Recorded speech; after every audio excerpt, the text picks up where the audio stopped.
अस्सलाम वालेकुम, this is Ali from Ali Baba travel advisor. UK का एक और वीज़ा जो है वो प्री एक्शन प्रोटोकॉल के आ गया है। प्री एक्शन प्रोटोकॉल यानी कि अपील आम लफ्ज़ों में कहा जाए, और ये वीज़ा जो है वो काफ़ी अरसे बाद जाके ग्रांट हुआ है। वीज़ा पहले अप्लाई किया गया था, रिफ्यूज़ल हुई, रिफ्यूज़ल होने के बाद pre action protocol letter submit किया गया। 14 दिन का टाइम होता है रिकन्सिड्रेशन का। रिकन्सिड्रेशन जो है वो रिक्वेस्ट अप्रूव हुई, और उसके बाद फाइनली जो है वो पासपोर्ट की ईमेल आ गई कि पासपोर्ट अपना सबमिट करवाएं और वीज़ा ले लें। फैसल अफजल साहब मौजूद हैं, गुजरात से आए हैं और काफ़ी सफ़र करके आए हुए थे। आज बड़ी मुश्किल से पासपोर्ट कलेक्ट किया है इन्होंने, और इनको वीज़ा मिल गया। और इनके साथ अब बातचीत करेंगे, थोड़ा सा जो है वो इनसे पूछेंगे क्या प्रोफाइल थी और किस तरह से ये वीज़ा हासिल हुआ। फैसल भाई क्या हाल है? फैसल भाई, कितने अरसे बाद ये वीज़ा है? तकरीबन 4 मंथ लगे, 4 महीने लग गए हैं, 3.5 महीने नहीं। जब ये प्री एक्शन प्रोटोकॉल जमा हुआ है उसके बाद जो पहली ईमेल आई थी 14 दिन में आपका पास, आपको मतलब बता देंगे, तो वो पहली ईमेल कब आई थी? वो 2 दिन बाद आ गई थी। 2 दिन बाद आ गई थी कि केस आपका वो एक्सेप्ट हो गया, ठीक है। और उसके बाद कितने अरसे बाद प्री एक्शन प्रोटोकॉल पासपोर्ट की रिक्वेस्ट आई है? तकरीबन 80 डेज में, 82 डेज में आई है। तो उम्मीद थी कि आ जाएगी ईमेल? उम्मीद तो थी अल्लाह का यकीन था, रात पे जो लेटर लिखा हुआ था उसके लिए अच्छा, काफ़ी उम्मीद थी मुझे। ठीक है। इससे पहले आप कौन कौन से मुल्क में गए हैं? मैं 3 टाइम सऊदी अरबिया गया और 1 टाइम दुबई और टर्की। 3 दफ़ा सऊदी अरेबिया, 1 दफ़ा दुबई और 1 दफ़ा टर्की, यानी टोटल 3 कंट्रीज़ हैं। 3 ममालिक की ट्रैवल हिस्ट्री थी, और उसके बाद यूके वीज़ा अप्लाई किया था और वीज़ा इनको जो है वो ग्रांट हुआ है। और कोई रिफ्यूज़ल भी थी आपकी? हाँ जी। कहाँ कहाँ की? स्पेन और साउथ अफ्रीका। स्पेन की एक रिफ्यूज़ल थी जो कि इसी साल हुई थी, मार्च में 2024 में, और 2021 में एक इनका वीज़ा रिफ्यूज़ हुआ था, वो था साउथ अफ्रीका का। लेकिन उससे अच्छा वीज़ा जो है वो इनको ग्रांट हो गया। आप जो है वो मैरिड हैं? जी। थोड़ी सी लोग प्रोफाइल भी पूछते हैं ना कि क्या मामलात हैं, वीज़ा जो है वो किस तरह से ग्रांट हुआ।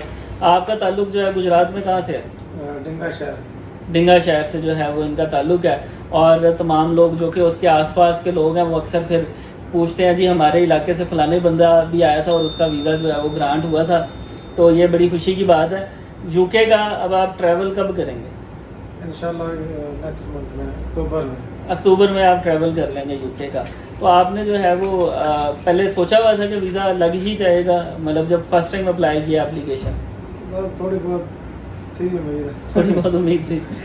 ये इनकी साउथ अफ्रीका की स्टैम्प भी लगी हुई है जी। साउथ अफ्रीका ने वीज़ा रिफ्यूज़ किया था लेकिन यूके ने वीज़ा दिया है।